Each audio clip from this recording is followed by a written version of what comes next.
My wife and I bought a house. We bought it at a fairly low price. It seems strange to me now, but at the time I was just happy to have such a good purchase and such a low price tag. We are a young family, we don't have children yet, but they are in the plans. Anyway, my wife and I moved into our new house, renovated it a bit, everything was fine. However, soon the strangeness began. Everything that happened next, I will describe in order. At night, my wife and I were sleeping in the bedroom. Suddenly we woke up to a loud noise, as if something had fallen. We jumped out of bed, sitting up, listening. There was no more noise, but my wife pushed me out from under the covers anyway, telling me to go look. I reluctantly got up and walked around the house. Everything was quiet. I found no sign that anything might have fallen. I went back to the bedroom to go back to bed. After a while, the noise was repeated. I got up and went into the next room. I went in, and everything was fine. There was nothing on the floor that could have made such a noise.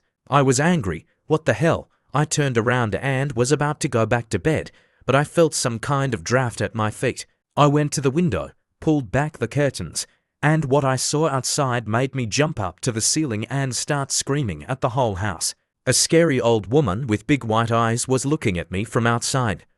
She was so frightening that it looked like she had just died a couple weeks ago. At that time, my wife in the bedroom also started screaming, probably out of fear, and calling for me. I don't even remember how I got back to the bedroom. My wife was sobbing hysterically, repeating that she wanted to get out of here as soon as possible. I was nervous too. Anyway, after about 12 minutes, I got my act together and decided to go outside and see what the hell was going on. I grabbed a hammer and went out the door. Shit, I'd been all over the place. Nothing. Not even a footprint. So who was standing at the window? I went back to the house and somehow calmed my wife down, but we never slept that night. The next day we cleaned up a bit, did something around the house, and then it was night again. My wife and I are on edge. We didn't want to sleep. We were watching TV. Everything was quiet. Suddenly, the electricity goes out all over the house. I went into the hallway to check the plugs, which turned out to be fine. On the way back, I decided to look in the kitchen for candles and a flashlight. On the way out I looked in the room. My wife was sitting on the couch. I told her the plugs were fine. I'll get the candles now. I went into the kitchen, and my wife was already standing there, digging through the garbage. I almost fainted. Eventually I got the flashlight, my wife got the candles, and we went back into the living room. I walked and prayed that no one was there. Didn't say anything to my wife because if she saw such a thing, she might die of fear. Luckily, there was no one in the living room. As soon as we got settled and lit the candles, the lights came on.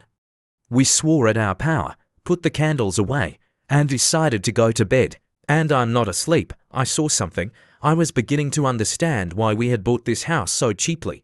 The former owners knew about everything that was going on here, but they didn't tell us. I don't remember how I fell asleep that night.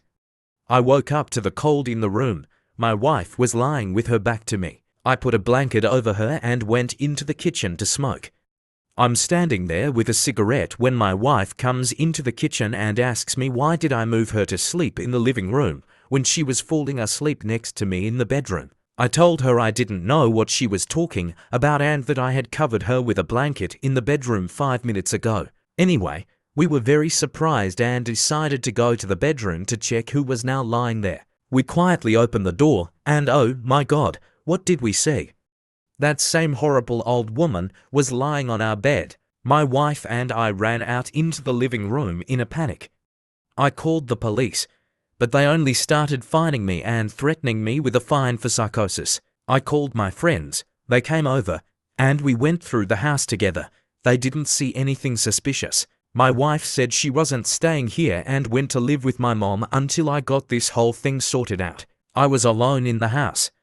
The first thing I did was to call the former owners of the house, so I called them. They said they didn't know anything, but I could sense the anxiety in their voices, and I realized they were lying. As it turned out later, they too were victims of this house like us, but they couldn't do anything about it and sold it to us for a cheap price. The house clearly didn't have a very good past. The next day, I called the priest. As soon as the priest entered the house, he immediately said that it was very bad and advised us to move.